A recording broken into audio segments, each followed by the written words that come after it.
Good afternoon, everybody. Thank you for joining us for this training session. Our hopes are that this kind of educates everyone and kind of brings everybody to the same page.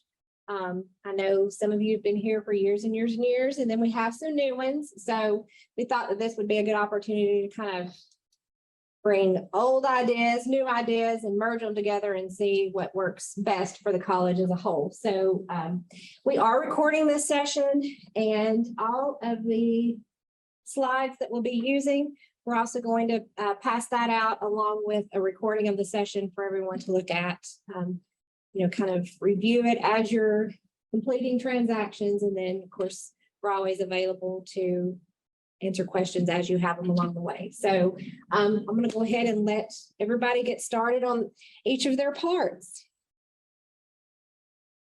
And have some snacks if you've not already been to the table.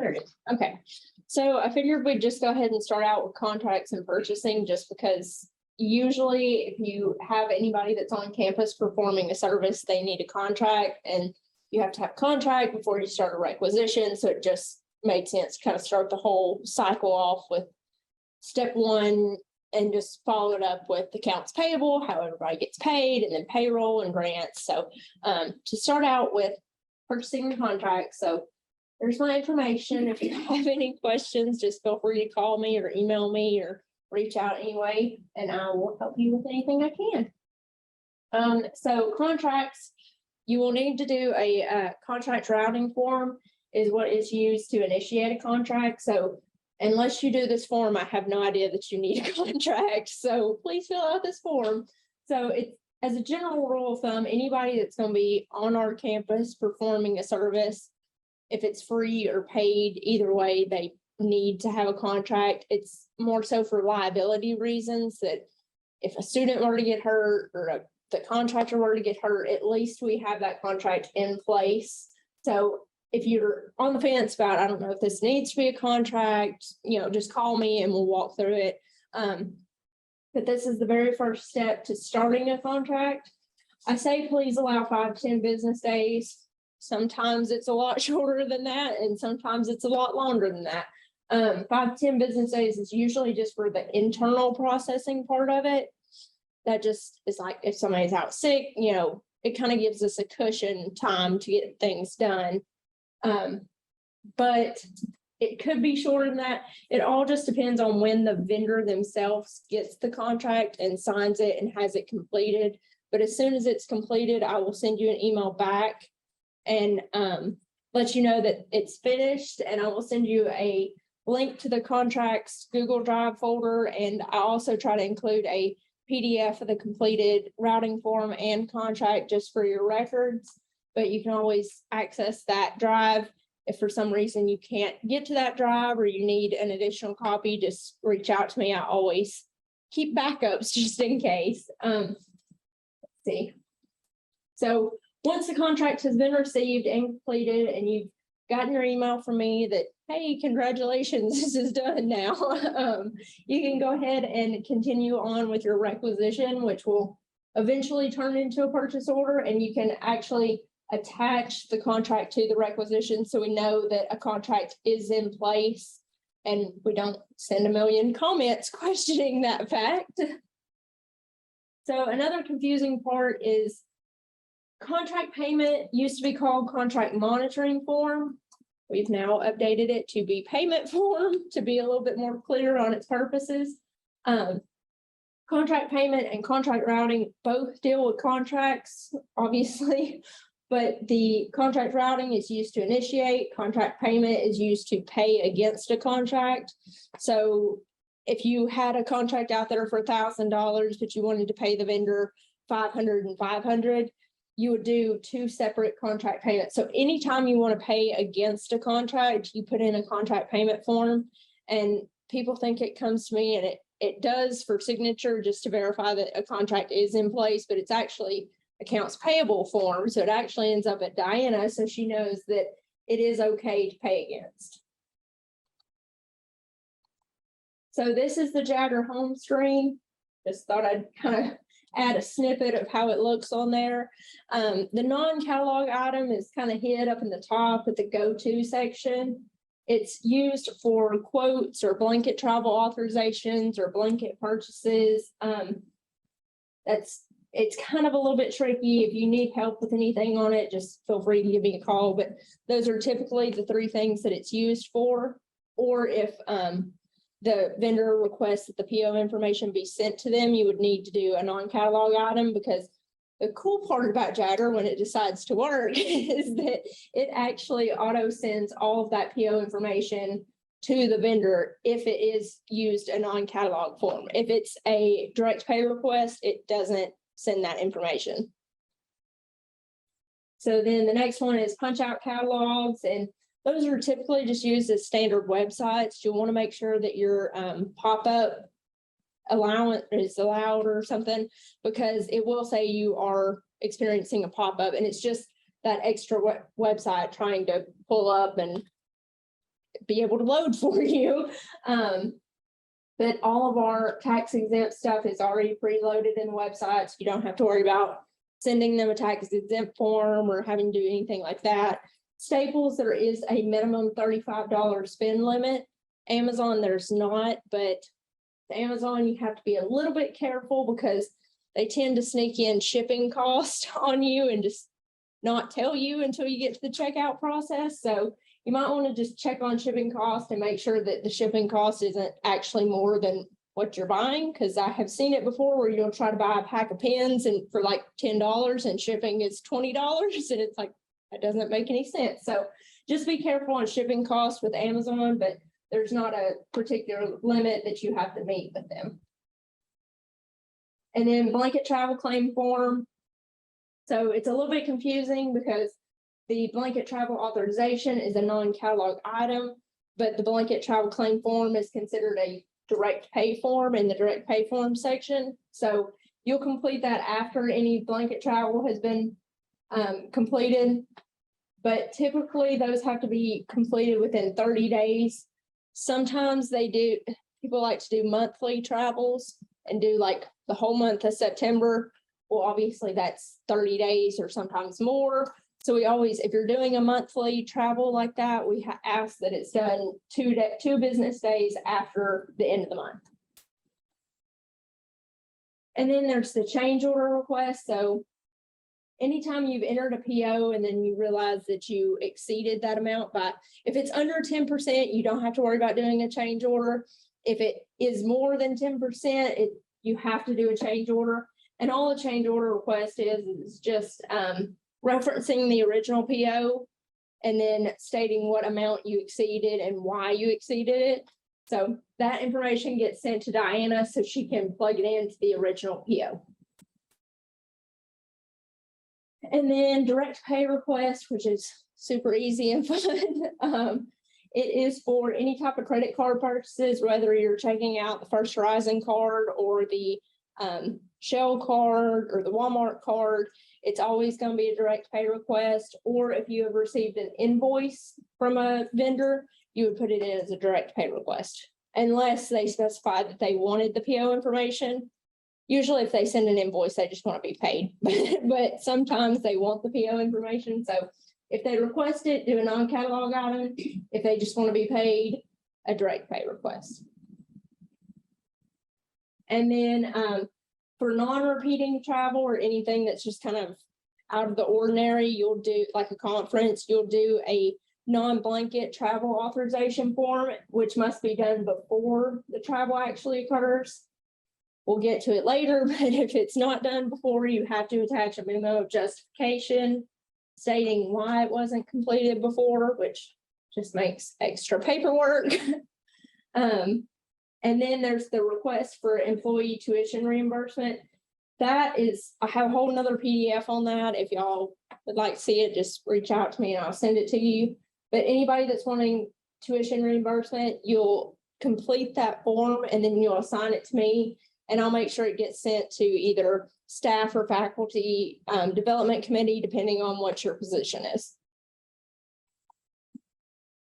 And then the non-blanket travel claim form is used for your non-blanket travel authorization. Whereas you complete the authorization before you leave, you complete the claim form after you come back from your travel. The difference between the two, besides it being done before and after, is the travel authorization, you input everything, like your conference fees, your travel, your mileage, your airfare.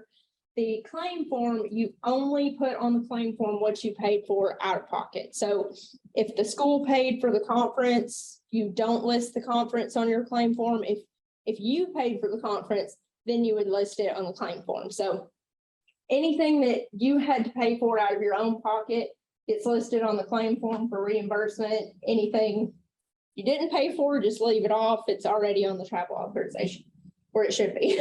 I do have a question. Yeah.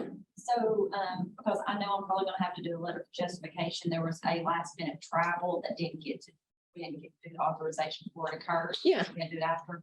On the ones like that, do we have to get all the signatures like we do on other things? On the ones like that, we've actually kind of changed it up a little bit. So it used to be where you would have to get like the signature of who it was, which still have to get, but it used to have to go all the way up to the president. Now it just has to be the person who did the traveling, the direct supervisor, which is typically the dean, but their direct supervisor, the area VP, and then Christy as controller / acting VP of finance.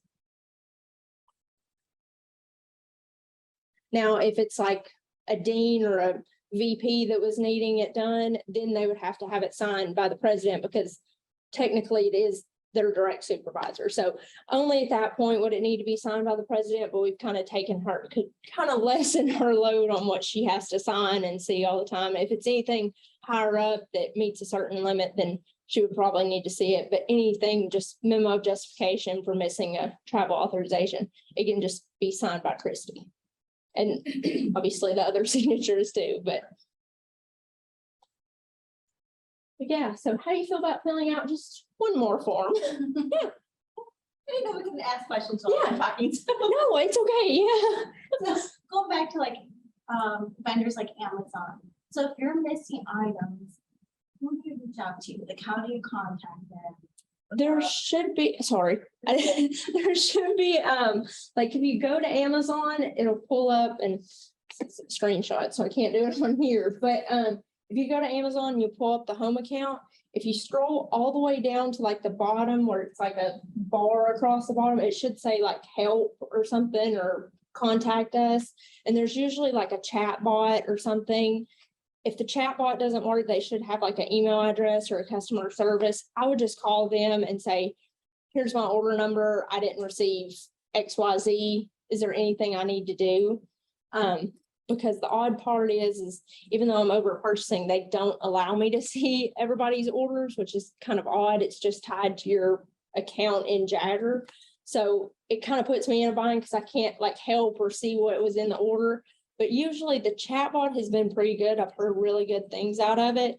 But there's always like a customer service. So I would just call them and say, I didn't receive this out of my order. Is it coming late or is it just not coming at all? And then if it's not coming at all, usually they'll just go ahead and issue a refund or they'll give you a date when you can expect it. Just trying to figure out the best way. I've done a chat box, but it was like run around circles. Yeah. You need this and you need that, or you contact this person. It was just trying to figure out the best solution for this situation. Because I get a lot of Amazon orders. Oh, yeah. And a lot of times we don't get everything on that ship. Yeah.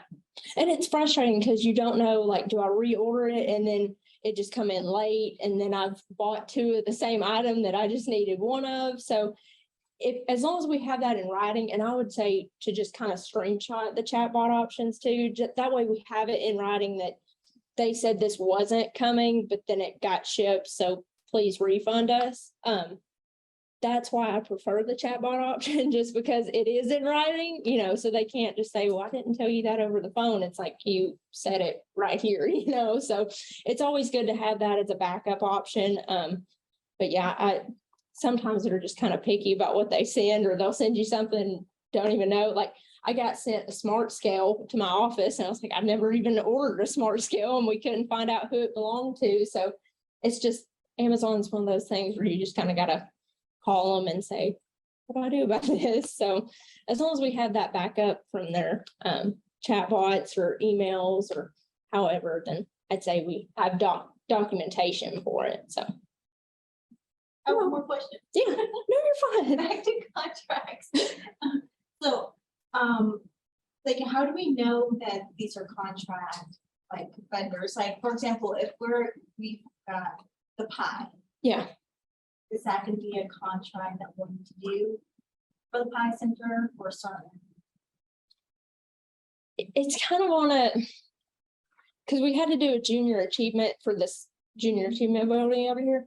And it's kind of odd because some things are through TBR and some things are through us through TBR. So it's just kind of a, send me the information on it and I'll let you know, because it's just one of those things where you never really know. And it's kind of a gray area a lot of times because you have people here that are doing something and you're like, I don't know, they're on campus doing this, but they're just here for this, or it's something like the junior achievement or the pie center or something like that. So yeah, Just send it to you. yeah, basically, if you have any questions, just send them to me. Okay. Sweet, thank you. You're welcome.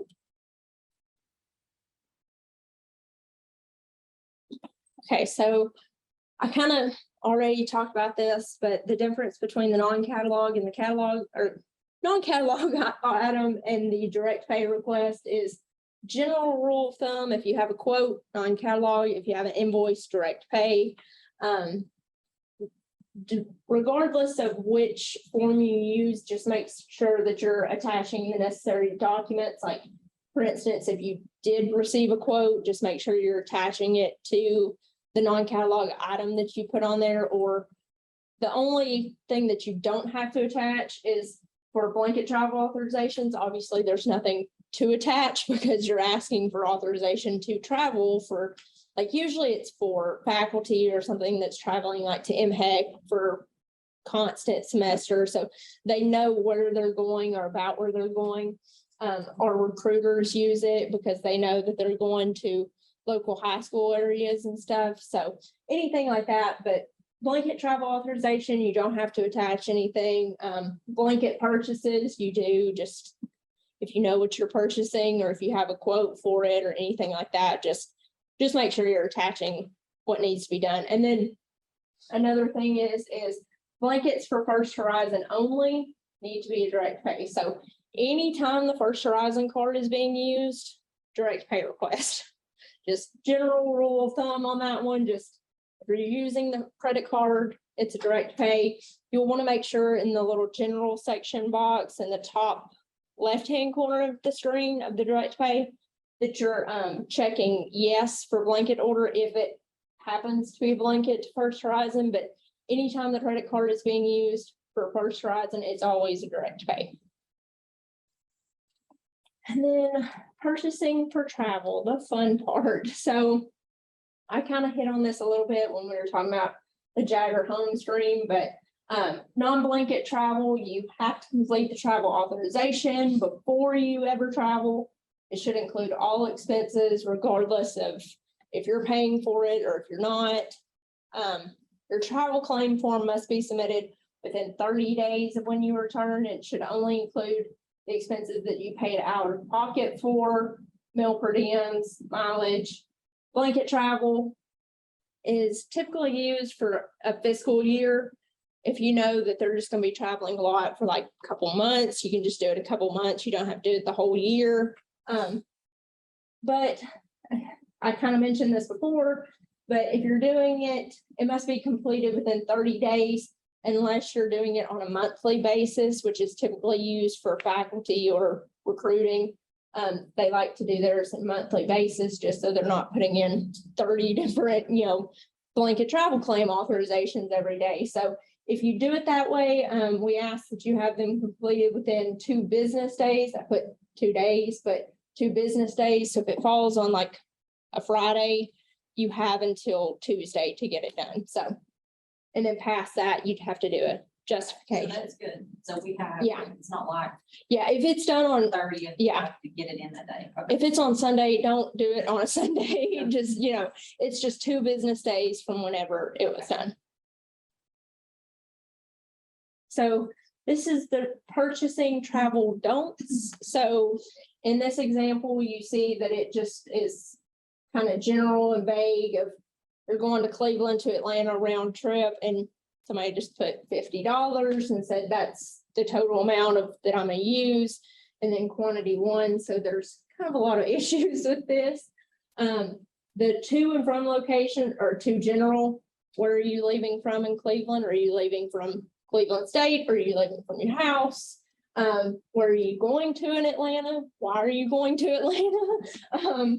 And it's round trip, so why do you think $50 would cover it? But, and then for the price, you want to make sure that you're not putting a total price or just a general estimation, that you're actually putting in the price column. It's the current mileage rate, which is right now happens to be 0.625.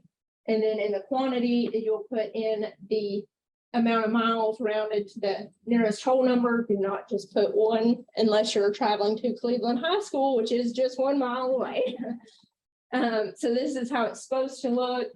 Obviously, we know the address for Cleveland State. So if you don't want to put your home address, like you're leaving from your house, you can just put you're leaving from Cleveland State. The Hilton Atlanta, you can be more specific if you want to and put the actual address, or, I mean, we can look it up and be like, okay, it's the Hilton in Atlanta. So, you'll break it down to and from. So we make sure you're traveling to that location on that date, and then you're traveling back on that date. So it's broken down into 2 separate lines. You have the mileage rate, which is, like I said, currently it's 0.625.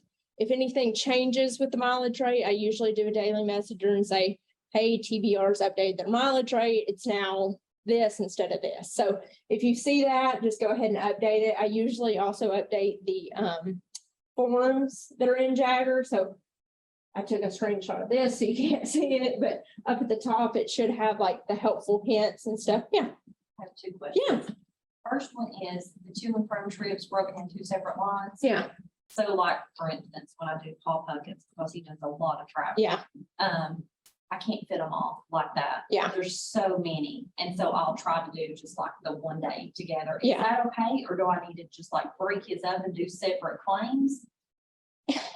if you can do separate claims, that'd be better, just because the auditors like to see it this way, that it's broken down into, so it's not like 50 miles, because they'll just see like, Cleveland State to Hilton or whatever round trip, and they'll go, well, that's not 50 Right. miles, Well, but I will put like whatever, Athens, yeah, Winnipeg to McMinn County High School, McMinn County High School to, and I Yeah. put all of that on 1 line sometimes because I just can't fit all his. Yeah. I need to break it up and do more than 1 claim. I probably would, just because I know that's a lot more paperwork, Yeah. but that's what auditors like to see, is they like to see it so that in that case, it's because if it was like 1.5 miles for one thing, and you rounded it up to 2, but it was like a mile 0.3 back, and you had 4 on there, that it was making sure it's meeting up with the actual mileage. My other question is, so when we have people travel, let's say it's on a Friday or a day they're not actually going to be on campus, Yeah. like for instance, Robert traveling to Washington State, he'll be going from his house to the airport to Yeah. actually Cleveland State. At one point, I thought I was told we always have to do our travel from Cleveland State to that location. Is that not true? Can we? I've been doing, like, the way I do my travel, like I just got back from a conference, I did, because it was actually easier to leave from my house as opposed to Right. coming here and kind of leaving from here per se. So anytime it's easier to just leave from your house, I just put, I mean, my address is here, but you just put your address and then to wherever you're going to. So the unwritten rule for TBR we've not gotten anything that's. There's not anything notated on their website pertaining to this. We have the option of, let's use Rachel as an example, from her house to the airport was less miles than from Cleveland State to the airport. So we could use her mileage. Yeah, If it is a situation where the college to the airport is, choose Robert as an example, from his house to the airport is 75 miles, from Cleveland State to the airport is 50, we have to use the lesser of the two. yeah, So. And that's just a TBR requirement. yeah. So anything that's lesser than. And then again, if you're using like from the house, like if it is a lower mileage than from Cleveland State to the airport or whatever they're going to. You need to attach the maps that show, and then that way we have it as backup documentation that when they go in and look at it, and they're like, why did you leave from your house? You know, if Cleveland State, they have the backup to go in and pull up Cleveland State to the airport and be like, oh, that was 50 miles. From his house was like 25, you know, like they can actually compare. And that's another reason why we asked for the maps is justification and backup documentation. So I put 85 on this. I did not actually calculate how far it would be down there, but this is just an example. You'll just round it up to the nearest whole number. Sometimes it puts the 2 decimal places behind it. Sometimes it doesn't. In this case, it did. But yeah, if it's like 85.6, you'll round up to 86. If it's 85.4 below, you'll just round down. So to the nearest whole number, even though there's 2 decimal points behind your, don't put decimal points. It just auto generated that. Rachel, going back to Paul, Yeah. if Shelley does a map quest of his route, he's going from here to here to here to here to here. And she's got that map quest that shows that Yeah. site. Could she not just say, city map 1? It may be okay to do that because it should break it down if you add stops to it. Yes. What we found, and that's why just as a general rule that we've said, do it individually, is because we found that people will put like from here to like Ocoee and back, and it's calculating like 106 miles or something. I mean, as an example, but they're not adding a stop. It's like, it's just like you're going over there, you're going back, but it's like multiple trips that they're making in between. So if there's multiple stops, like if you do MapQuest and you do like he went here, then he went from there to here, and it breaks it down and shows that, then yeah, you can do it that way. So that should take down on the amount of I think forms. so Yeah, as well. So he's got the same route every day that he goes. He's got a route per day. yeah. And I mean, as long as he's sticking to that, and like I said, the stops and having that as like a PDF or documentation on this, to where we can pull it up and just scroll down and see, okay, it was 20 miles to there, it was 19 and a half to here. That should, yeah, that'll help. So the grill clerk stuff that, Yeah. Robert just started, so like they're going, up to whatever powerhouse, I don't know. Then they're gonna have to come back down just to a certain point down the river and then go back up and then come back to campus. Yeah, So I need to, do you want me to break that up as up to the powerhouse and then powerhouse down to?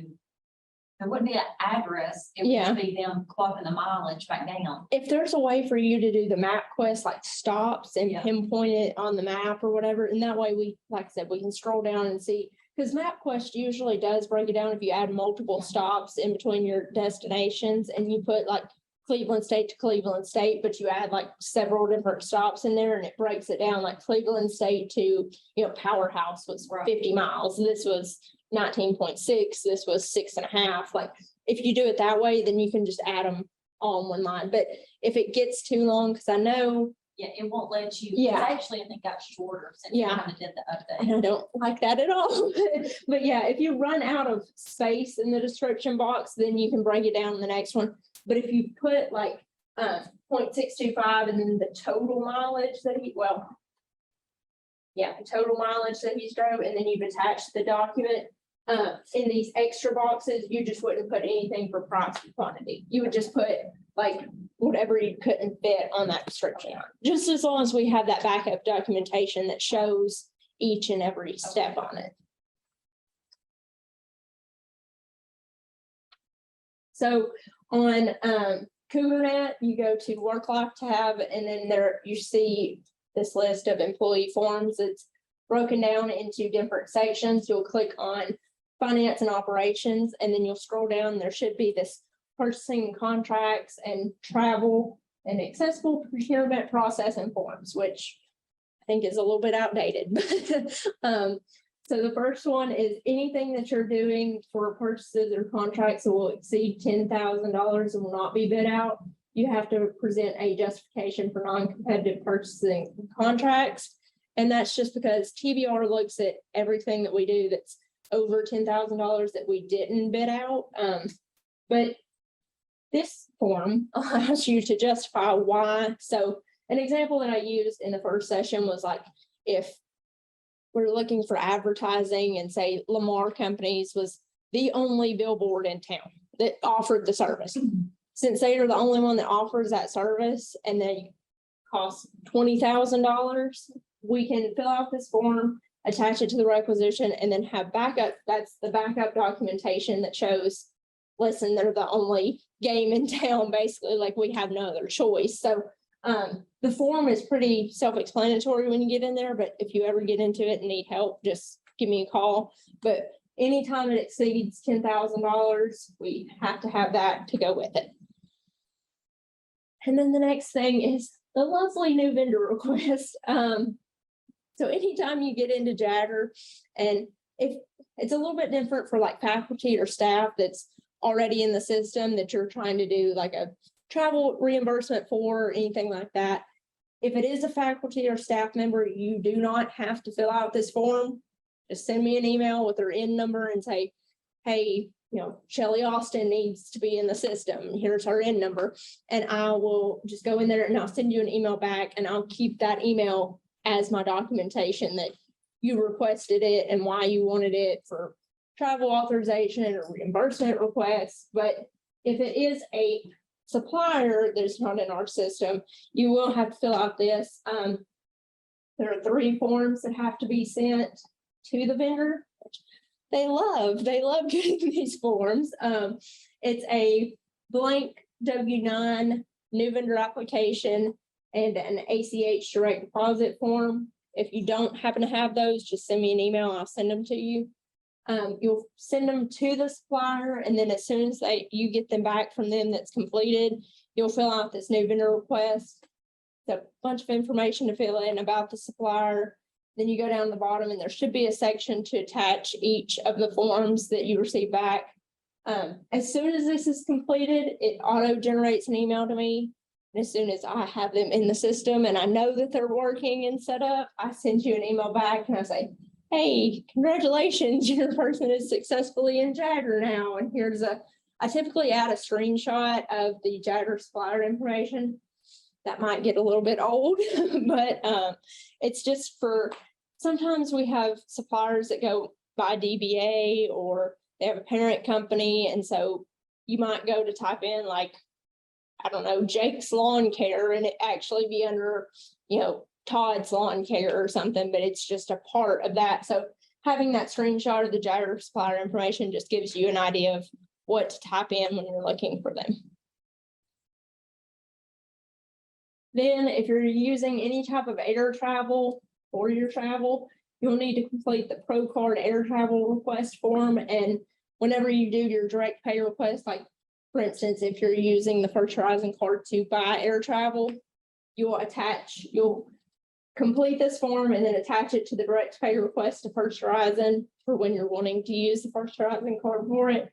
And then that way we just know that you've completed the form correctly and it's been approved. I think it has to go through like supervisor and vice president approval. So as soon as we have that form completed and it's attached to the requisition, there shouldn't be any questions about it. But if there's any questions, we typically add comments and let you know. Then if you're doing any type of like, say you went to a conference that TBR was providing and they sent you an email and said, hey, you're welcome to attend this conference. We're going to be paying for your hotel and your meals or whatever they decide to pay for. On the non-blanket travel authorization, And I believe the non-blanket travel claim form, there should be a place toward the bottom that says reimburser other than CLSCC. And if, for instance, TBR did tell you, or whoever it was that said that they would pay for it, you would need to put yes instead of no, and it says who would be the reimburser. You'll put TBR, and then you'll have to do this TBR travel expense form, which used to be a PDF form, but we changed into a dynamic form. So hopefully it's easier for everybody, but we're still kind of testing it out. So if you have any input on it, please don't hesitate to let me know, because it's still a work in progress. And then if you want to use a state fleet car instead of a personal car to do any type of travel, you can always check the availability of the fleet car instead of using your personal car. The only thing is when you use a state fleet car, you do not get to claim mileage on it. It's only if you use your personal car. But you do get reimbursed for gas, I think, with it. So if you ever want to check your state fleet car and see the availability of it, you can check on that under travel. Usually, if you are gonna be using the state vehicle and you are gonna have a trip, it's probably gonna require fuel. It's always best to just go ahead and do the requisition and then actually check out one of the fleet fuel cards that we have. Yeah, on the Shell card.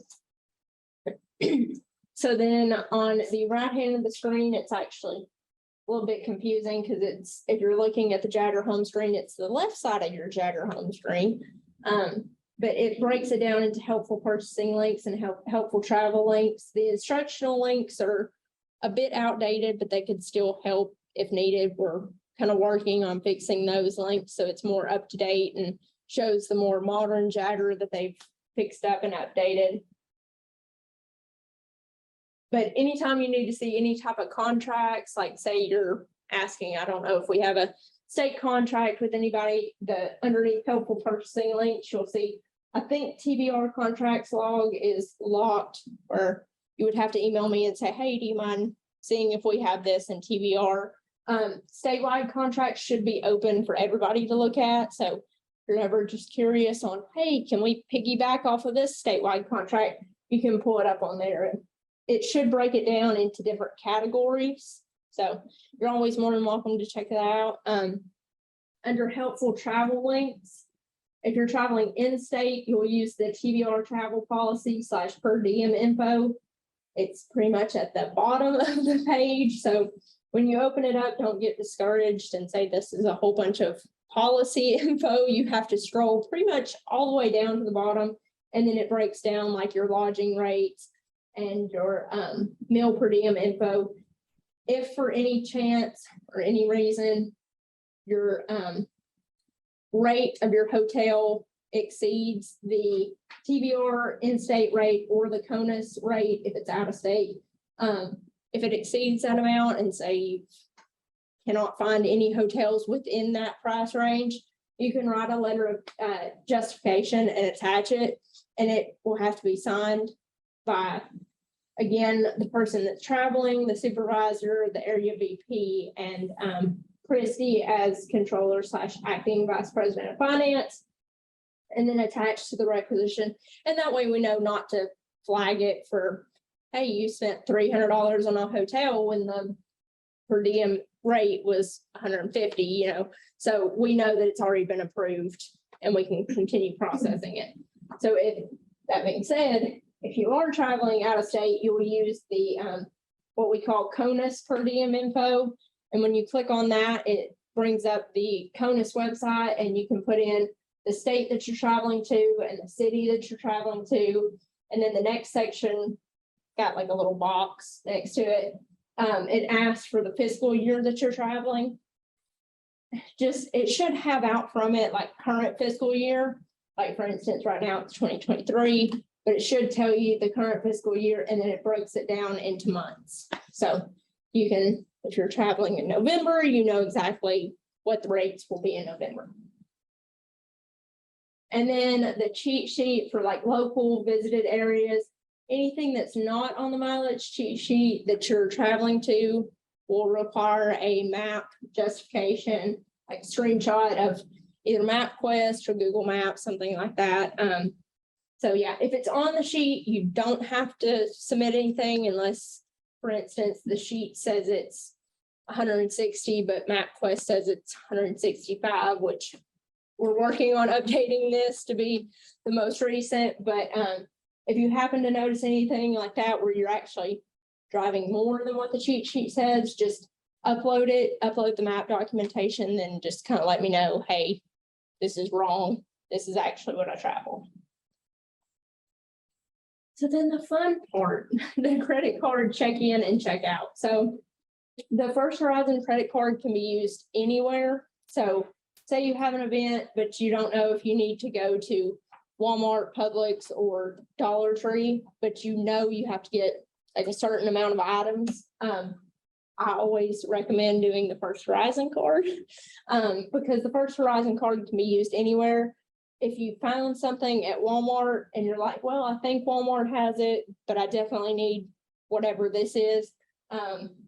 It's just always better to do the First Horizon card. That way, if Walmart doesn't have it, you can go anywhere else and not have to do a whole nother requisition for a different card. So, but now, with that being said, if you know for a fact that Walmart has it or that you only need to go to Walmart, you can just do the Walmart credit card, which we found out from a recent experience that does not work on Walmart.com. So it's really odd that we have a Walmart card, but it only works at a Walmart location. It doesn't necessarily have to be this Cleveland location, but do not try to use it online. So if you need to use it online, again, the First Horizon card. So then the checkout process is that all credit card purchases require a PO is assigned before the credit card can be checked out. The only exception to this rule is if it's an emergency situation or a very, very time sensitive situation, not just I waited until the last minute. Now, please help me, but it can only be checked out with a requisition number if it's a past organization level approval and it's hit, I think form approval is the next level that it goes to. So as long as it's at form approval, it can be checked out if it's a time sensitive matter that needs to be done immediately. You'll bring that PO number with you or requisition number to check out the credit card. A tax exempt form is provided with each credit card. I've got little credit card pouches now that are so cute that I love. And I put a credit card tax exempt form in there with everything. And I have been trying to put a Walmart tax exempt card because Walmart's tax exempt and our state tax exempt is actually two different cards, which is odd, but Walmart has their own method for it. So even if you check out the First Horizon card and go to Walmart, it should still be in there. And then to check the credit card back in, you'll come back to my office. So I get to see you again. And then you'll return the card. Just be mindful that, I mean, we have a lot of people, especially the First Horizon card. A lot of people line up for it. I've actually had it happen before where people have been lined out my door waiting on a card to come back. So just kind of, if you have one, and if you tell me like, hey, I've got to use it for 2 days and I know you're going to have it for that amount, it's fine. We just try to say it as soon as possible. Bring the receipt back. If you do a conference purchase or buy something online, you get an electronic receipt. Do not worry about printing that out. You can just email it to me and be like, this is for PO number 1234, and that way I have it in the email that it's assigned that PO number. If you bring back a printed receipt, like from Walmart or anywhere like that, just write the PO number on the top. And then that way, because we have a lot of receipts come in because I've been gone for the past few days. And so now they're all sitting on my desk, but I know each receipt and the PO number because it's written on top. So it just helps us keep everything in order. And especially when we scan it, it's already there. So when we pull up the file and look at it, it's on the receipt. So I thought this was a little bit funny. If there's only one bad word, it's taxes. Do not bring a credit card receipt back with taxes on it. The only exception to this rule is if you're traveling out of state and you're staying in a hotel and you present, and we always have to present our Tennessee sales tax exempt form. It's up to them if they want to honor it or not. We've had other states honor it. I believe we've had Georgia and Colorado. I think Florida has too, but we always just have to try. So if you try and then you come back and there's taxes on your hotel, just make a comment on there and say, we presented the form. They didn't want to stand by it. If it's a Tennessee hotel, it should honor it because it's a Tennessee state tax. But there are taxes that are on the hotel, and Diana's gonna touch on that more on her section, but there are certain taxes on the hotel portfolio that we can pay, but if it says Tennessee state tax and we are in Tennessee, there should not be any taxes, so no taxes. Anybody have any questions? That's always a good sign. So now it's Diana.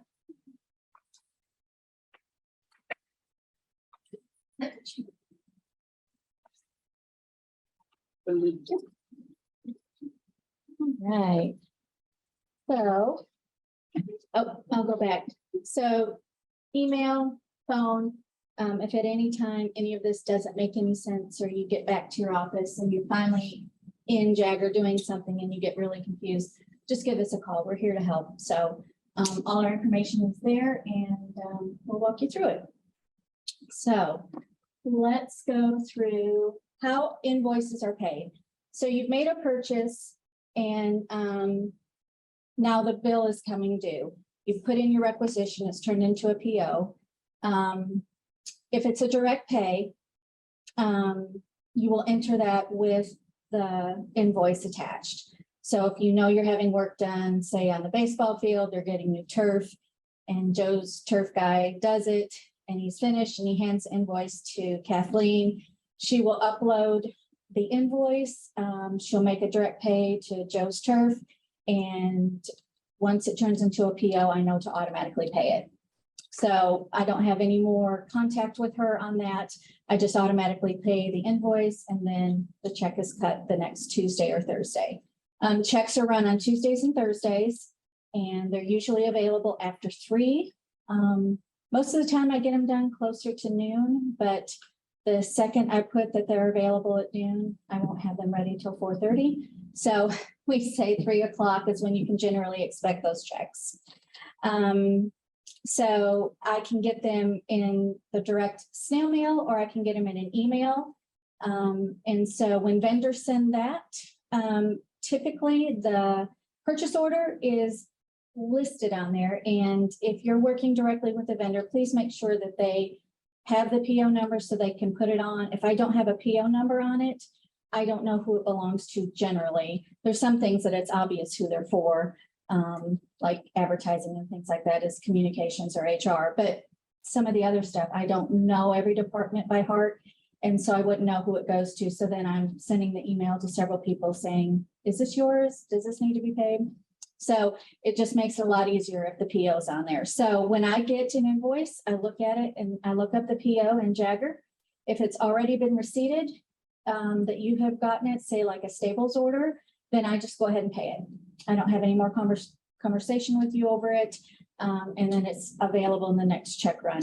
If it's not been receipted, then what we're doing is, in the past, I would just email it to you, and we've started changing this actually. And I think this is going to be a better process to utilize the comments section in Jagger. What I'm doing is I'm uploading the receipt, and I am tagging you in the comment and saying, when this is received and it's okay to pay, respond back to this comment and let me know. When people go in and receipt items that they've received, there is nothing set up right now in Jagger that tells me that you've receipted it and that it's ready to pay. Rachel had reached out to them and is working with them at the moment, but for them to come out and specifically do that for us is kind of out of our realm right now. So this is the next best thing. And that if you will put my name in the comment as a recipient or tag me in it, then an email comes directly to me and then I know to pay it. If I don't get that email, I don't know to pay it. And sometimes it sits out there. I'll get an email saying, well, this was receipted back in January, but if nobody told me to pay it, I don't know to pay it. So we've decided to do it this way. And so I upload the invoice. I say, when it's received, tell me it's okay to pay. You'll get the email. You'll click on the PO. You go into the comment section and all you have to do is hit reply, okay to pay. I get an email and then I will go in and receipt it and pay it. Or you can receipt it either way. It doesn't matter. But then that way we'll for sure know. My goal this year, I put on part of my objective for this new year was that I had less statements from vendors with overdue invoices, because we've gotten a lot of those in the past, and I'm trying to cut down on that. So this is one of the ways we were working on doing it, to make sure that I know to pay something, and hopefully we can stay on top of that. And then the third way is a quote. When you use a quote for a non-catalog item and you use that as your backup document to show how much you're putting the requisition in for, but I can't pay from a quote. So if there's a quote that you've done a non-catalog item for, I either have to have the invoice, or you're going to have to reach out to them and have them send me the invoice. So if it just sits there as a quote with a non-catalog, it's not going to get paid until I get something or you get something. So we can just communicate on that as they come along. Any questions on that? Okay. Just a little note here. It's the department's responsibility to keep up with any outstanding invoices and purchase orders that haven't been paid. There's just no way possible that I can keep up with everything that comes through the office. And I try to keep up with as much as I can, but occasionally things slip through, and if something's not paid and I don't know about it, it could go a couple months before it's discovered. So I don't know, each department has their own way of doing their budgets and their purchase orders, but I would periodically go through your POs and make sure everything's been paid out and receipted and taken care of. And if you see something that hasn't been receipted out and you don't think has been paid, please just shoot me an email. I can look it up real quick. And if it's not been paid, we'll get it in the next check run. But like I said, we're trying to cut down on the amount of invoices we get that are overdue. So I think that will be helpful. All right, receipting. So we're going to go over how to receipt something in Jagger.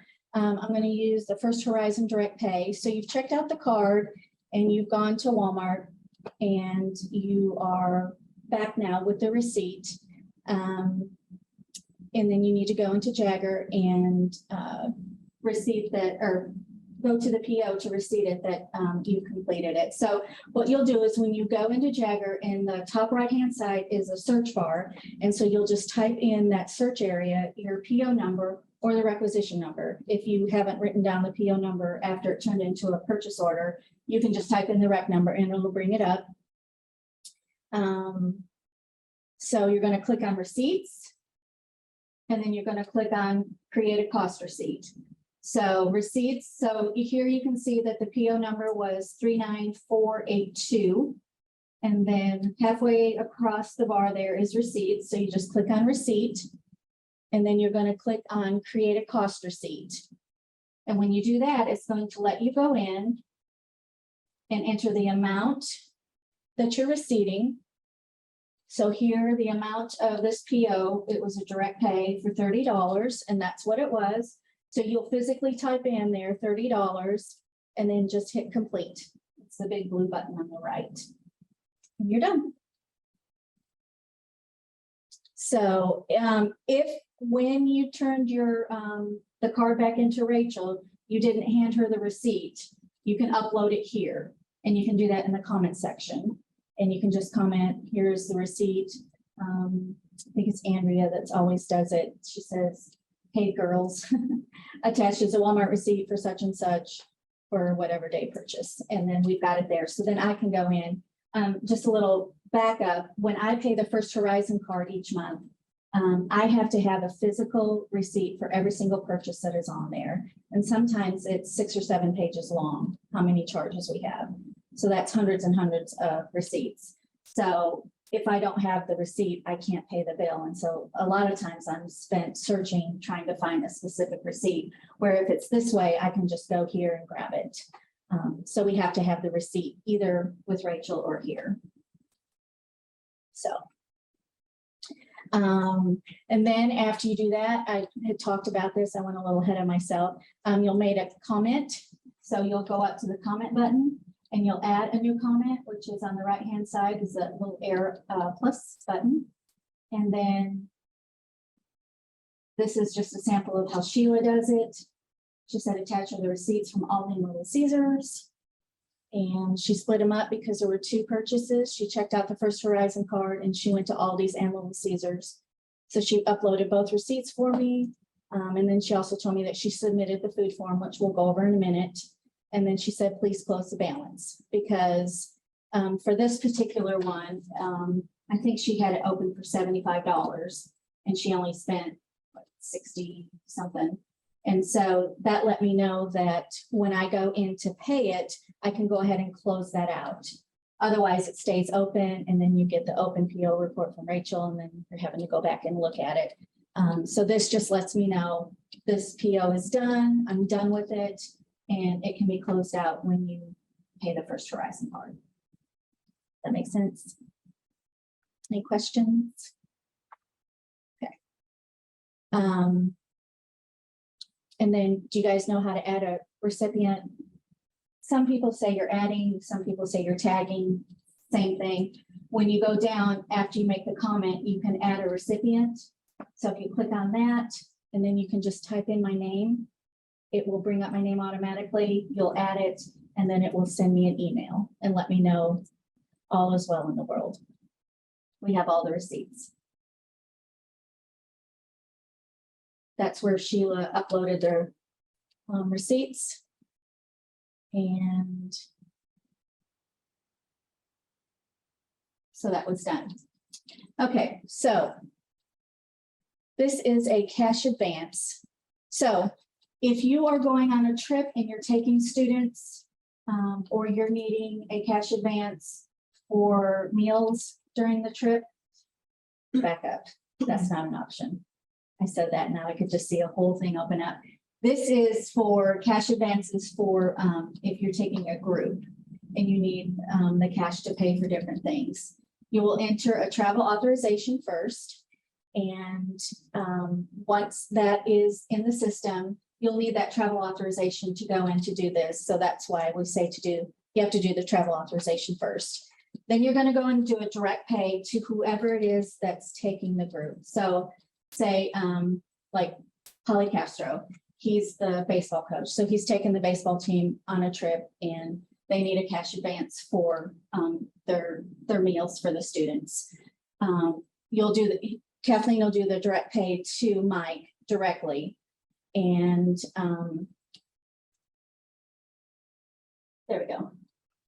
Sorry. She'll do the direct pay to Mike directly because he's the one that's going to pick up the check and get it cashed and then distribute the cash to the students. And they have their own way of reconciling that when they come back. They have a meal per diem sheet that the students sign that they got the cash. And then if there's not somebody that wasn't there, then they have to make a deposit back into their account. But that's kind of a little further than we need to go on this route. So what needs to be done in the direct pay, the details box needs to be what the cash advance is for, when the cash advance is needed, and the authorization number. So what is on this one, the volleyball team was going to Tribeca. And so she put that they needed, they were traveling to Tribeca for 9:30. The travel authorization is this, and she needs the check by Friday, September 23rd. So that lets me know to flag it. So I have the check ready in time for them to take it to wherever they need to go. Sometimes the speech team goes on debates and they'll need their check on a certain date. Like I said, I cut checks on Tuesdays and Thursdays. So this one would typically have been cut on that Tuesday of that week, just in case we avoid any issues of not having the check ready in time. So then the when is she needed it by Friday, September 23rd. And then The travel authorization number, she put in the comments as well. I have to have that travel auth number because I have to pull that document as part of my backup to be able to cut the check. And if you don't have that in there, then I have no idea what that is, or there's really no way for me to look that up. So that needs to all be included in there. So now you've traveled and you get your hotel folio. So you've used the card and you've reserved a room for somebody on a trip. They're going to a conference. And this isn't so much for you guys because you do the paperwork, but this is for you to pass along to those that will be standing at the checkout counter as they check out from the hotel. There's 3 things that we need for them to do. The first one is to confirm that it was indeed the Cleveland State card that was charged. Some will use their personal card to make the reservations online or over the phone, and then say that, you know, the school charge will be, or the school card will be charged when they check out, and somebody forgot to make that change and their personal card was charged. It took 2 months, I think, the last time that happened, for them to get their reimbursement back. It's so much harder, and I can't stress this enough, for us to make changes on this end than if they would just check it on their end before they leave. So confirm that it was the Cleveland State card that was charged. Confirm that the charges are correct. There's been several times that they've gotten back and they've gotten charged for room service, or something wasn't right, or that room was canceled, or this wasn't canceled, or whatever. They need to just take the responsibility and look it over and make sure that this was the amount that we agreed on and this is the correct charge. And most importantly, that there's no Tennessee sales tax charged.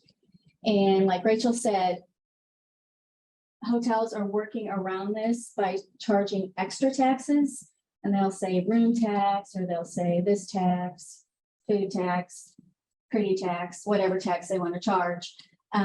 Those taxes we have to pay. But Tennessee state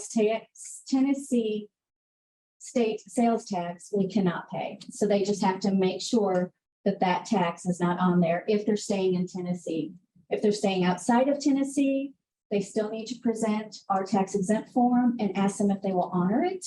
And a lot of times they will. And if they don't honor it, that's fine. We just need to make a comment that we at least tried the tax exempt form. So basically, just to recap, if it's incorrect, any of these things are incorrect as they're checking out, it's so much easier for them to correct it with the person standing right there in front of them, rather than when they get back. When they get back, phone calls have to be made, and it's usually on you guys that have to do it. They're not the ones doing it. But leaving messages back and forth, tag teaming, all that stuff, it can take a long time for this to get reconciled. So if they just make sure it's a quick little moment before they leave, hopefully that we can avoid this in the future. Any questions? Seems like they had me fill out a form, the only one actually I've done so far, saying that they would charge the card that we held. Yes, several of them will request that. And Rachel will do that. Do you do it, or do you send them the It's info? The credit card authorization form. Yeah, you can just send them to me. Yeah, just send it But to. no, if you've checked out the credit card, you should be able to do it, but if it requires a signature, you can just send it to me. So that's a great way to Yeah. ensure that it was the Cleveland State card that was charged. Yeah, because usually if they send you a credit card authorization form, they won't be charging anything other than that card. So, but you want to make sure that, like Diana was saying, if you use a personal card or their card, your card, however you did it, to reserve the room, that they take that one off the account. Because it has happened before where we have done the credit card authorization form. I believe it's Chelsea that it happened to. Where it was Chelsea's card had just reserved it, and then she did the credit, because I did the credit card authorization form for her, for the hotel. And instead of charging the card, the school, they charged her card. So you just want to make sure that whenever the credit card authorization form is completed, that you call back and say, remove the card ending in 1, 2, 3, 4, or whatever it was, just to make sure that they don't accidentally charge the reserve credit card the whole Yeah. thing. And just doing a quick glance at the Yeah. end, just to make sure, just ensures everybody that no extra work is having to be done on anybody. So. Okay.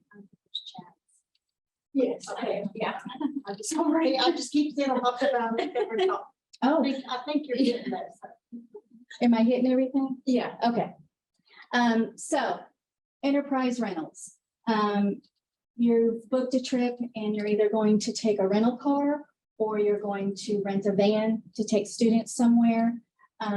Those will come to me automatically. So you'll put in a requisition to enterprise. I apologize. You'll put in the enterprise in your travel authorization that that's what you're going to rent a car or a van, and this is the approximate price of that. So you've already got that in the travel authorization. What will happen is Enterprise will send me the bill and they compile everything. They only do it by month. So once a month I get a bill from Enterprise and it's anybody on campus that had rented in that month. So they're all together. So I mail them out to everybody that's on the list. And then you just have to pull your department's information. So you'll pull your particular enterprise bill or bills, and then you'll do a direct pay to enterprise. And for whatever amount it is, you put in your amount, not the total amount of the whole the combined invoices. You put in the amount for your particular department. If you're pulling from several accounts from one department like athletics, this is how Kathleen does it. So she doesn't have to put in 3 requisitions. She puts in 1 requisition to enterprise and she has 3 separate budget lines. This last time she had 7. Every sport had pulled a van. So it just saved her work by doing it this way. So you can do it that way. She had a grand total of all her people and she was able to put them in line by line.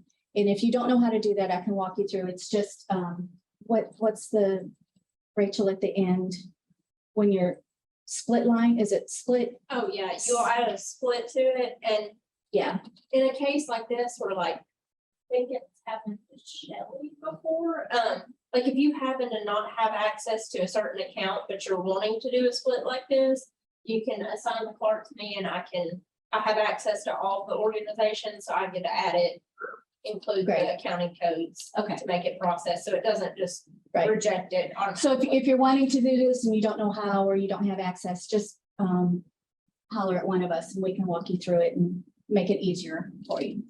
Okay, I have a question. sure. Would you, so like typically after, as soon as the travel has occurred, I will go ahead and put in the direct pay for enterprise. Is that okay to do it that way? Or- If you know the amount, Okay. yes.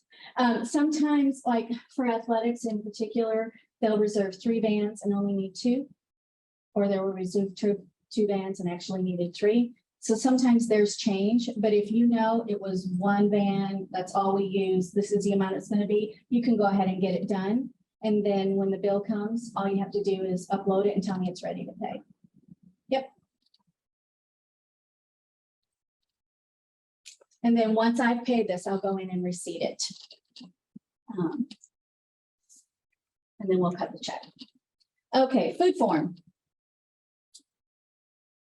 I talked about this earlier when you were receiving, say, the First Horizon card, and Sheila said that she'd already submitted a food form. A food form has to be used anytime you are purchasing food items for a group.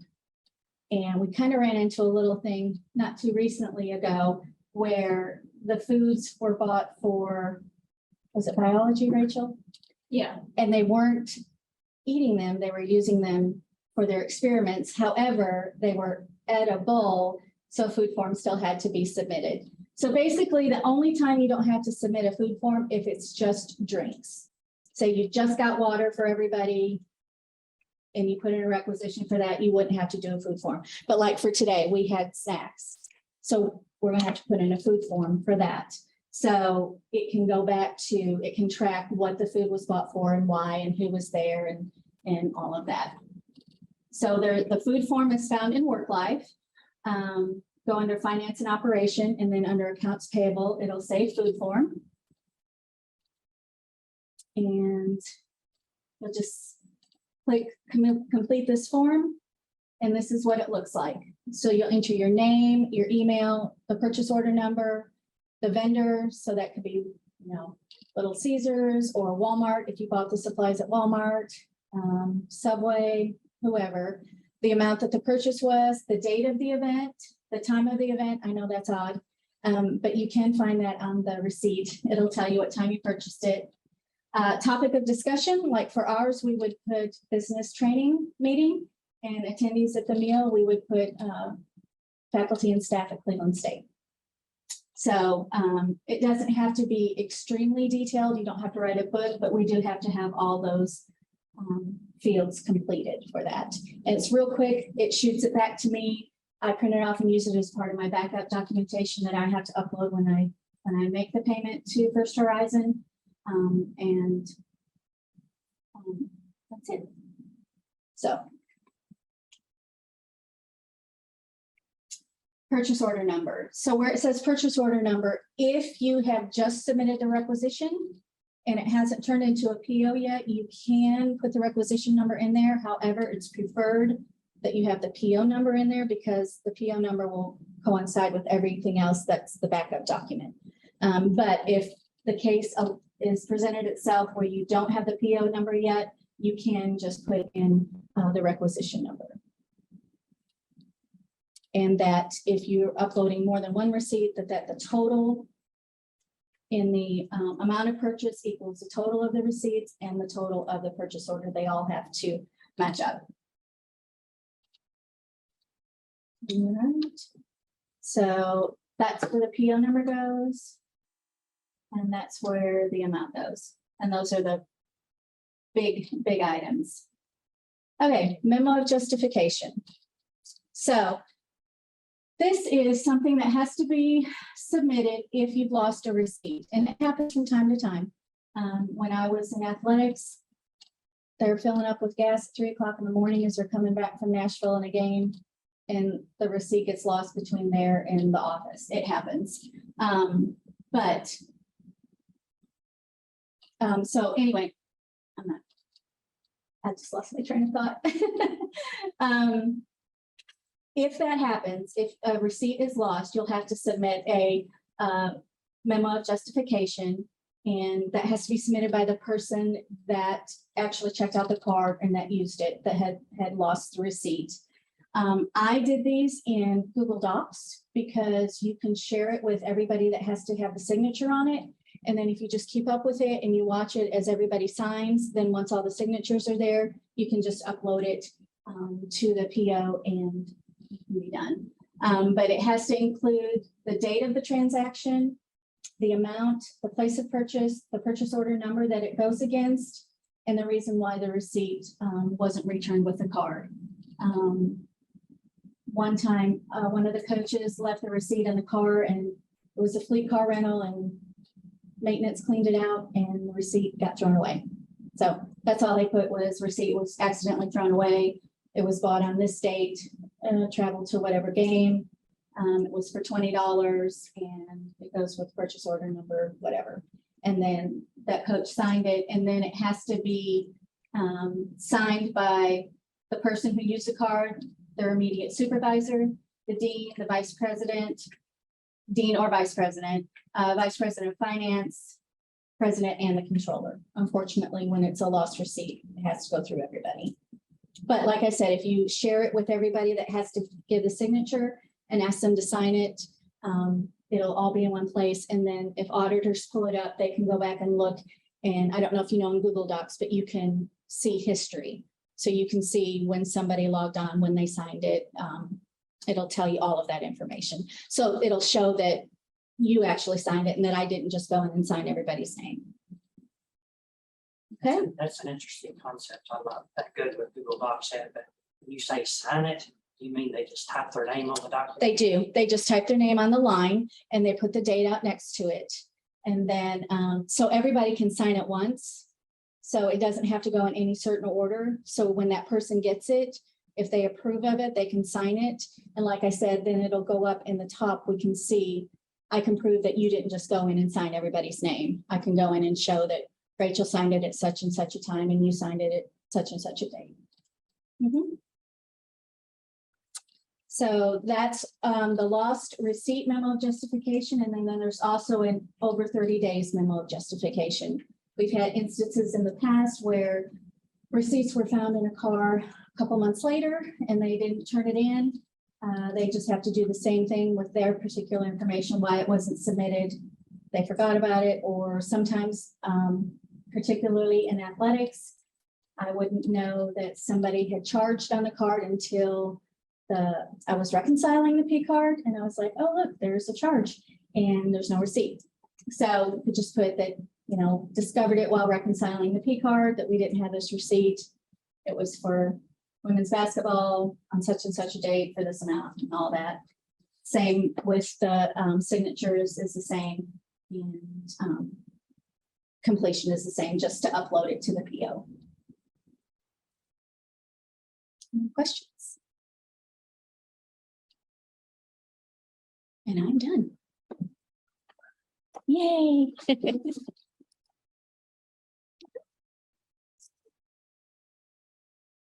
Hey, hello, everybody. I'm Swap Idea. I'm about Sean. They pretty much said everything. Rachel and Diana, they did a good job. I don't have to say anything. I can skip. So, today I will talk about grants life cycle. It's gonna be short and quick. So what are the grants? So given our funds for a specific purpose.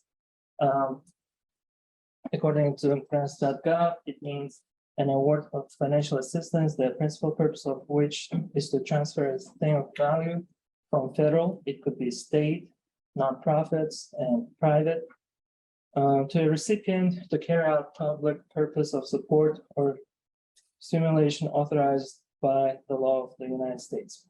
A grant is distinguished from a contract which is used to acquire property or services for the federal government's direct benefit of use or use. So we have three participants and grant funders, sponsors, and we have project directors, grant administrators, and grant accounting. So here's a life cycle. Obviously, we start with a project director preparing a draft narrative and budget to review. Typical expenses include salaries. This is a big chunk. Lab supplies, travel, and other costs and fees, and indirect costs. So always check with the grants accountant, me, prior to submitting a new budget or make an amendment. So we are here to help. We're here to crunch the numbers and make it easy for you. So after review and approval, grant application is submitted to the funder. Mostly we do it to TBR and then some other nonprofits. So funder notifies the grant project director and the college. Project director notifies other offices and me and request a grant account set up in Banner. Project director is responsible. Could be a faculty, could be dean or VP. For narrative, technical reports, completing objectives of the project and managing funds. Funds must be spent according to fund requirements. And as I am accountant, I'm here to provide assistance with monitoring, managing funds, and preparing financial reports. When at the end, project director submits final reports, technical, narrative, and financial. Everybody has a responsibility. It's a teamwork. So once again, oversee calls for grant administration functions for external grant funding, prepare and submit financial reports, work with the project directors and departments, staff to address complex issues, and review sponsoring agency policies and all the literature, regulatory documents, and we always have to justify expenses for the project. Check requisition trial expenses, anything we spend money, and we have to maintain accurate and complete records. documentation is very important. And this is my last slide. So common misconceptions. So that we can change the scope of work or use of funds without sponsors' permission, which is wrong. We here stewards of the funds, and they have to be used for the given purpose. And there's a pool of money with an award, which is wrong. Most cash is received on expenditure reimbursement basis. So we invoice TBR or agency or for the expenses. Sometimes sponsor may refuse to reimburse unallowable expenses. This happened last fiscal year. Maybe it was outside the period, maybe it was unallowable expense.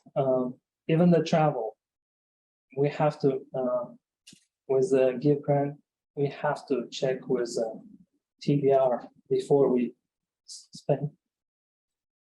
And the standard Golden State Community College rules don't apply, which is wrong, because control over expenditure is more strict. We have all the regulations. Again, college policy, state, federal, and all the laws. So this is a grant life cycle. If you have any questions. Now I will transfer payroll.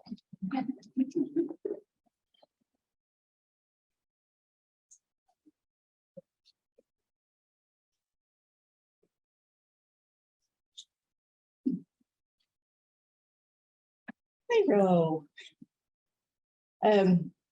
My name is Kathy Barr. Here's my number if you need to talk to me about anything concerning payroll. I work from home 4 days a week, so you can call me, email me. I'll get back with you just as soon as you need anything, okay? And it can come in. I can always come in if you need one-on-one help. The first thing we're going to talk about today, let me just tell you everything. The W-4 form, it changed in 2020. I don't know if any of y'all realized that the form changed drastically. Direct deposit form, leave submission, approvers, and also authorization for comp time and overtime, and a little bit I'm going to touch on retirement. On the W-4, we used to kind of do exemptions on the W-4, but it kind of changed in 2020 where it is by deductions now. And the reason I'm discussing the W-4 is because I've got a lot of employees who were upset sometimes when their taxes, they didn't feel like enough taxes were being taken. And it's how they fill their form out. Especially the ones that have children at home under 17. If you fill out the form, if you've got 3 children and you put in the $2,000 deduction, that's $6,000. So when you put that in, you're not going to have hardly any taxes taken. So what you want to do, I would suggest, and they want to ask me, but I'm not a tax expert. I can tell you what I think. I don't know what your spouse, what kind of money they make, but I would talk to a tax professional and ask them what I need to do. I think what they've done at IRS, I think they wanted to not have to pay people out money in January, or they're trying to get it more on a level where they're not paying a lot out and then they're not being paid in a lot. You know what I'm saying? They're trying to get it. So I think that's what's happened. But if you read this down here, it will say, let me read to you. This claiming fewer allowances on Form W-4 will result in more tax being withheld from your paychecks and less take-home pay. This might result in a larger tax refund. On the other hand, claiming too many allowances could mean that not enough tax is withheld during the year. So, I mean, W-4 is very important if you don't want to be saddled with a large amount to pay in January. Direct deposit. These forms are on CougarNet under payroll. And all changes need to be in the business office by the 15th of the month. And if you get an email that your direct deposit has been changed and you did not initiate the change, contact me immediately. We have put in some security now that we have at the school. If you didn't put in a change, make sure you call me because that means somebody has changed your direct deposit. Not to scare you, but we've got a good security in place now that I don't think it could happen. Also, if something did happen to your bank account, I say the 15th of that month, it needs to be in. But if you had a problem, I would be glad to put it in last minute. Okay. Now we're on the authorization for comp time and overtime for non-exempt employees. Before you work over your 37.5 hours, the employee must be allowed an authorization for comp time. Sometimes this happens afterwards when people do not have the knowledge, and that's fine, but it really needs to be done before. This form must be approved before any comp or overtime is worked. The employee will put the hours worked on the leave report, and the payroll will calculate the overtime. I think a lot of people don't really understand the process. On the leave report, non-exempt employees will put actual hours they work every day.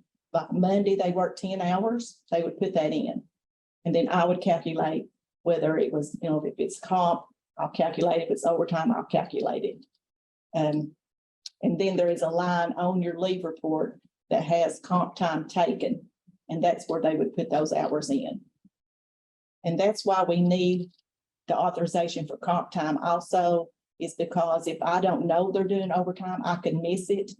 And if I haven't calculated ahead of time and put it in our system for their comp, that whenever the form is submitted, it will take it away from their annual instead of their comp.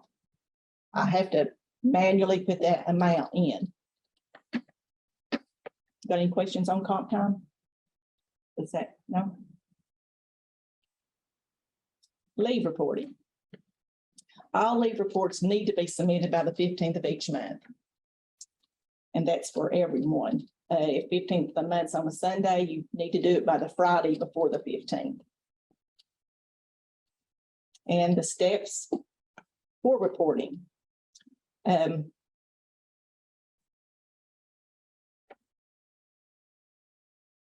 These are the titles when you go into your leave reporting. These are like the titles on the report when you open it up.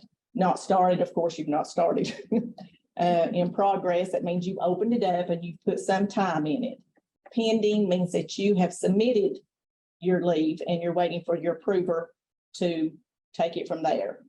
Now, on their error and warnings, it can mean that they're out of annual time, but most of the time, and I get this question from a lot of approvers, is why they have an error. Most of the errors are because they've double clicked when they've submitted. So it's not a big deal. It puts it in a different place in an error, but it can be still approved and it's no problem. That's the biggest error that we have. So it's usually not that they've run out of time. At one time, when we first started doing these leave reports for faculty, it was open the report. If you've not taken any time at all, hit submit. It's But what I exactly right. found is if they go in and on one day, they write 0 for a leave, then they don't have errors. Does that have anything to do with it? I don't know. That's I've never heard that. I mean, I've never heard anybody tell me that. That's if people just put 0 in as one item. So then there you are don't that. have those errors. Were they telling you that if they didn't put the 0 in, it comes back with an error? That's what I've noticed. Okay. Well, That's what I've noticed, because used to, as a faculty member, if you didn't take leave, open it up, hit submit. And all of these people have errors. well, I'm glad to know that. I Well, can talk to Kelly and we can look into that and see if we can, talk about trying to look into it. And maybe you don't have to put the 0 in there well, I anymore. just didn't know if that error mattered. I don't pay any attention to it because that's what they told us was, oh, just, if you didn't take it, just submit it. Yeah, and that's what it's supposed to be. You're supposed to not have to put a 0 or anything in. The only ones that put anything in are the clerical. They put their time in, and of course, faculty and administrative don't put any time unless they've taken. But I've never heard that about the 0. Go back and look. That's I will what look into that's it. what I'm noticing. Okay. Anybody else got any questions? Okay. So this is for the approvers. Our approvers are responsible for checking the time of the employee whom they supervise.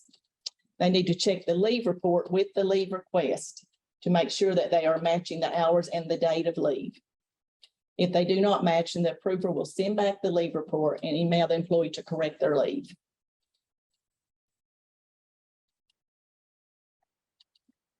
Administrative, we just talked about that. All they do is put in nothing unless they took time and maybe a zero, keep from an error. I didn't even know that, so I will look into that.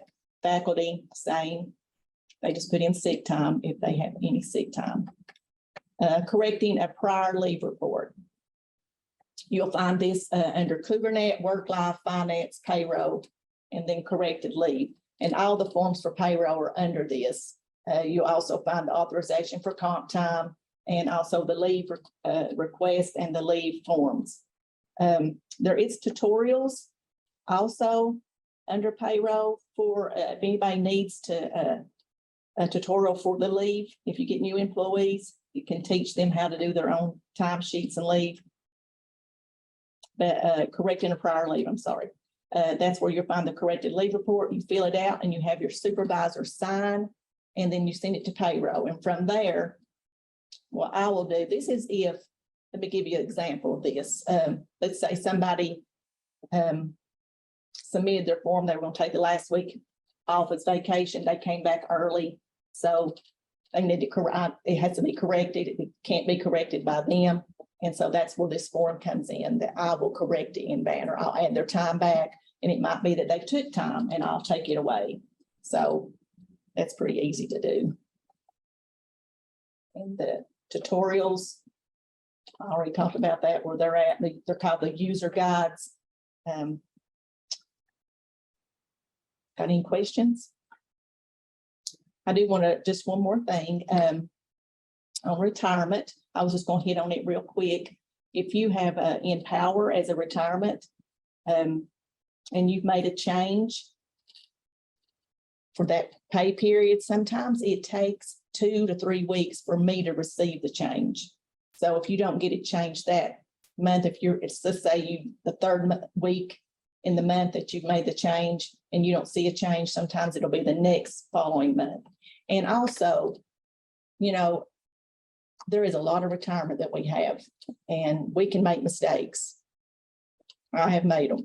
So pay attention to what your deductions are and just look at them and just reach out to me if you have questions about any of those, and I can work with you. Be glad to look anything up for you. So that's all I have. You got any questions, anybody? Christy?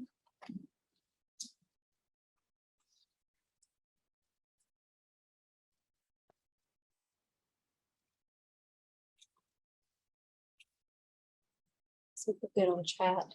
You checked all of them. Okay. I didn't know because it's not 10 in there. Okay, so a couple of the things I want to talk about are a few of our dynamic forms that we have interaction with various departments. The first one is just kind of a summary of our budget transfer form.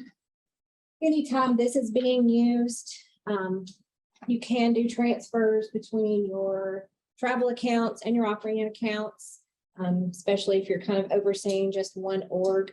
I can say for all of you that are here, you have multiple orgs, and you do have the option to move money from one org to another if you needed to. So we've also had situations where we'll use Humanities as an example. Their main account that Dr. Thompson works in can do an allocation to other departments within his org. So just kind of giving you an idea that those are some of the things you can do. One budget transfer form could be used to transfer money from one account and then put it in 5 different other orgs if you wanted to. Anytime you are completing these budget transfer forms, I know that, like for instance, if you're going to use 74310 as an account number, when you're doing these, all we need to see is like 73000 or 74000, because when we do a transfer, we're transferring from the main account. We're not actually looking at that you're paying something out of a particular account within that category. Budget transfers can only be completed for any of your operating and travel accounts. We've had situations in the past where people have tried to transfer money from an operating account to a salary account, and that can't happen. So what generally would happen is in the event that you're using someone in your department, let's use a dual service agreement, so to speak, where we've had teachers who have paid or are teaching at a high school. Those are always expenses you're paying out of your operating account. Those are considered other professional services. So those are within the operations that you have control over within your operating and travel. Any questions on that as far as the way those work? It's a generic question. Let's say I've used all the travel money in the counseling account, Mhm. but someone needs to travel. Can I just do a requisition out of, let's say, the veterans account? And do I have to transfer it, or can I just take the money out of that account? So you have to, that is one of the things that we actually watch for whenever requisitions are coming through. You have to show an expense out of whatever account it is that individual works through. And I'm saying that because auditors do, they do trace, I've seen them at random pick individuals, look at the orgs that they're in, and they will trace exactly where expenses are coming from. So unfortunately, we can't. It's just a matter of, you'd have to transfer money from one to the other. And this is just an example of showing kind of where account information and program information is at, and that you'll just use your general 7.3 and 7.4 to move things accordingly. And then the other one I wanted to talk about was our equipment transaction form. We do utilize this form heavily and more as individuals are making transitions to different departments. This form does have to be used for anything and everything, whether it's a transfer from one office or classroom to another one. We have to use this as a means of tracing all of that equipment. And this is a state requirement. It's a mandate that the state has put into place. And that is because years ago, before TBR established the thresholds for what is required for asset depreciation, everything had to be tagged. We've luckily been able to move away from that once they established those thresholds. So, with us having equipment that's years and years and years old, there's still very well maybe an asset tag associated with that. We still have to see that, and we have to recognize it because our accounting system shows every one of those. So it's just a matter of, we see these forms, it may be an asset tag from 30 years ago. We still have to go into the accounting system and recognize it's moved from one department to another. And that is because when state audit does come and do our biannual audit, they will pick individuals that are over and manage asset equipment from departments. And we'll ask them to show exactly what has been moved where based on equipment transfer forms that have been provided and processed. So that is one of the things that we're trying to keep control over is we are no longer allowing, the facilities team can no longer receive a work order from a department to say, I need this moved from here to here until they have a signed off equipment transfer form from the department, from us in this department. And that's mainly because, again, we have to trace it, and we do have situations where we may have a piece of equipment that we have to depreciate for a certain period of time. And we've had situations where that equipment was donated before it was depreciated, and we had to write off over $15,000. And so that's one of the reasons why we put this in place, just to make sure that we're tracing from A to Z. And it gives us an opportunity to say, well, is this equipment that we know another department can use. And so that's kind of the process that we put in place to be able to do that. Anything and everything that you know has an asset tag does need to be listed. And unfortunately, it has to be, like, for instance, if you do have 15 chairs that need to be moved, you can specify 15 chairs, but if they've got individual asset tags, we have to have those individually. We've worked with IT now. That form actually allows you to upload an Excel spreadsheet. So if you've got a massive amount of equipment or whatever that's being moved, you just attach that spreadsheet and then we review it and then we move it forward. We've also created it to where once the facilities team does receive that form and it's been signed off in this department, they will initiate the work order to begin the process of moving whatever it is that you requested. This is an example of one of the forms that we've used in the past. And again, this is a good example to say there may be 2 asset tags listed on there. The 2212 is an example on that third line.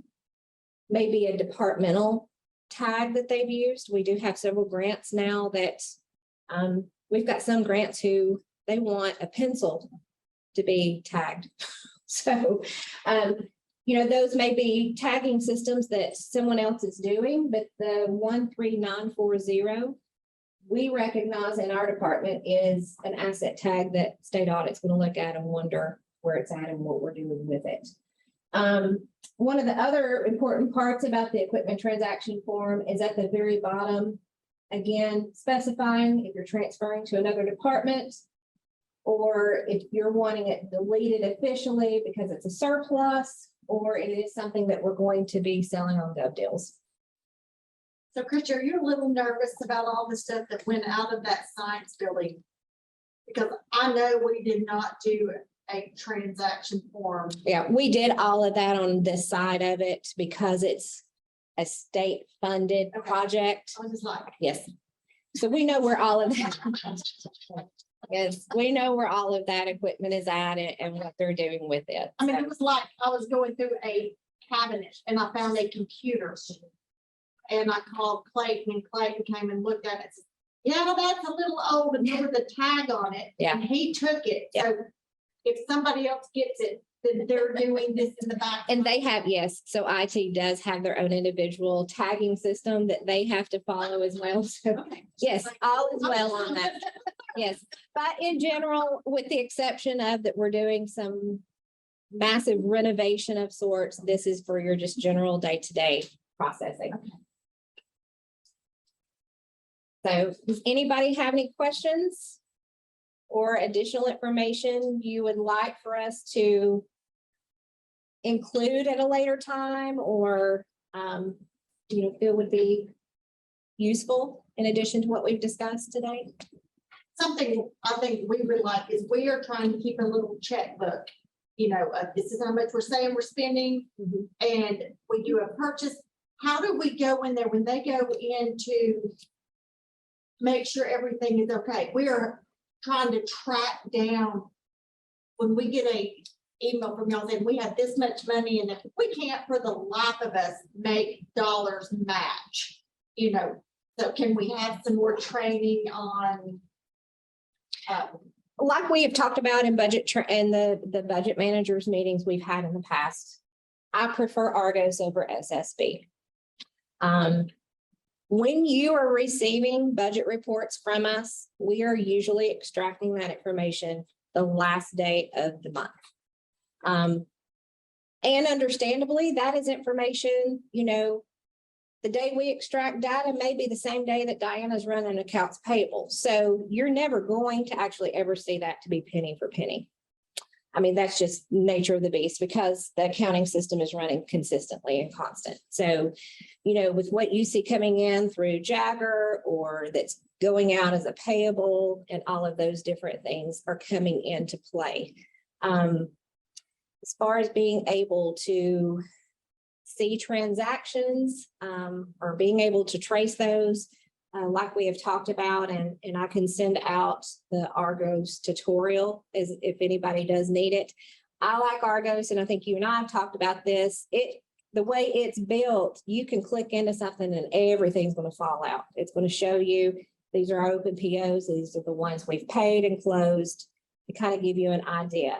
Now, what generally happens is whenever we're processing Jagger requisitions, as an example, once we get to that final approval, which is the controller approver, once that's approved, it usually takes 5 to 10 minutes and the system automatically updates. So at that point in time, once it's produced a PO number for you, then you should be able to see on the accounting side, this money's been obligated for us to use at a later time. The encumbrances throw me, and then there's little 4 letters, EADM, whatever, you know. And that may be just a Yeah. one-on-one, sit down with us, tell us Yes. what these numbers, we're trying to track, and we just. Yeah, and I can actually create like a slide of sorts that will show, that can show you all of that. And I know it does show more information than is even relevant to what we do on a day-to-day basis. But yes, that wouldn't be a problem at all. I can just show you the ENCU code means this is an encumbrance, or the INVI means this is the invoice that was paid against that individual encumbrance. So yes, that won't be a problem at And all. it may be easier sometimes to just sit down and say, here's our examples. And after we walk through a couple of them, we can probably. Yeah. If you want to do that, definitely screenshot some of the things you're seeing, and, I can show you what it is and what's drilling into it. So, for the most part, are you guys using SSB or Argos? Which one are you? Oh, Playing in everything, more. this, that, I mean, Melissa especially, she's in there with welding, they return this, they don't do this, they charge shipping on this. And we're getting things in, we're out of money, but we're not out of money, we just sort of pull our hair out and go. Yeah. So just a little bit of a background too. This may be helpful for you. When you receive your budget at the beginning of the fiscal year, let's use $5,000 as an example.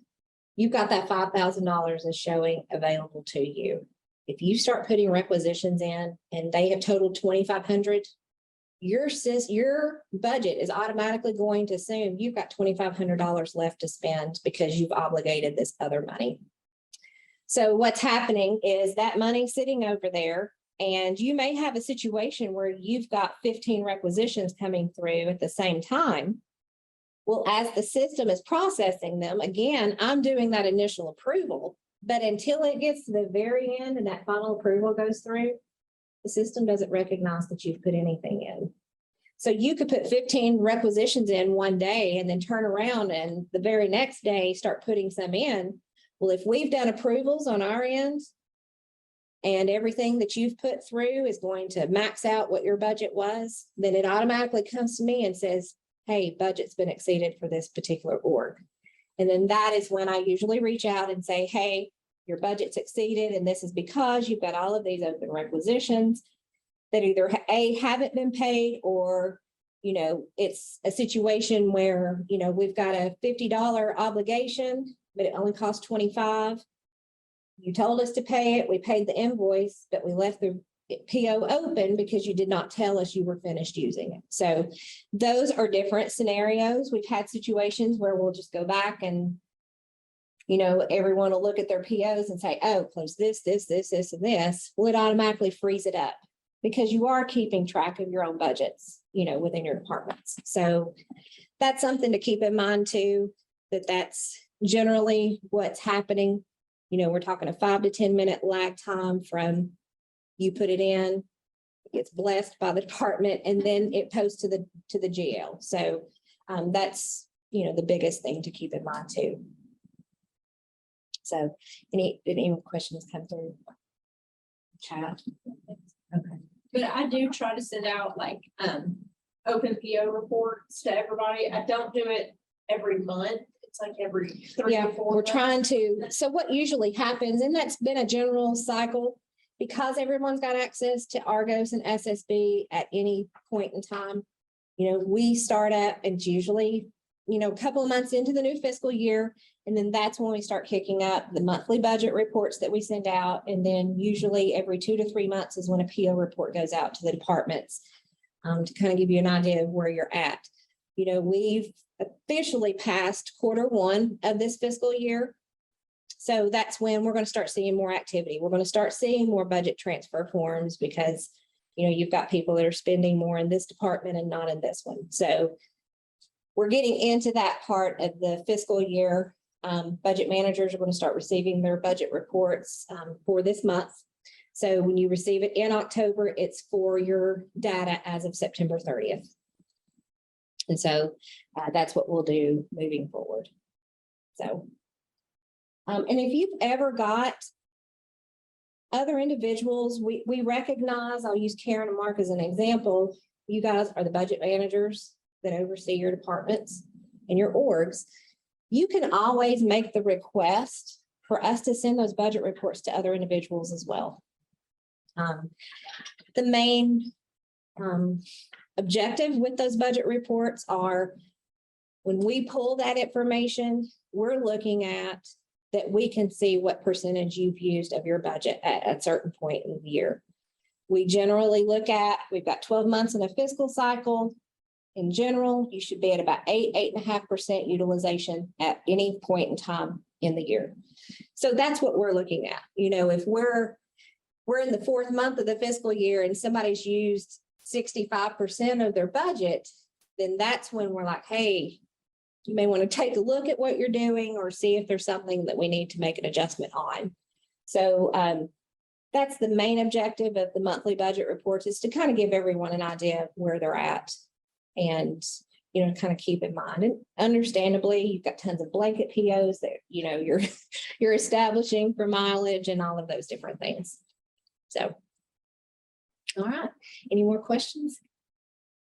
But yeah, anytime you guys want to sit and talk or I know we probably. walk through it, and We're all just like. no. No, it is a lot. And when you've got more than one org that you're managing, understandably, you know, and like, you know, Diana was talking about, it's nothing for, I dare say, 2,500 to 3,000 transactions as far as invoices that we pay on a month-to-month basis. So, you know, that's why I think it's important that we all work, you know, we work well as a department together, and that we work well with the departments across the campus, because, you know, it does take everyone in order to do that. And unfortunately, I actually mentioned this at a CCBO conference last week, and other colleges are having this issue. For a while, when we were all remote with COVID, everybody there was no other choice but to send things electronically. And we thought we had vendors in place that they would start utilizing, you know, email those invoices, send them to us electronically. We guarantee they'll get paid much quicker. And unfortunately, everyone's reverting back to snail mail. And so that's one of the reasons why it's important. If you do receive that invoice, please send it to us as soon as possible.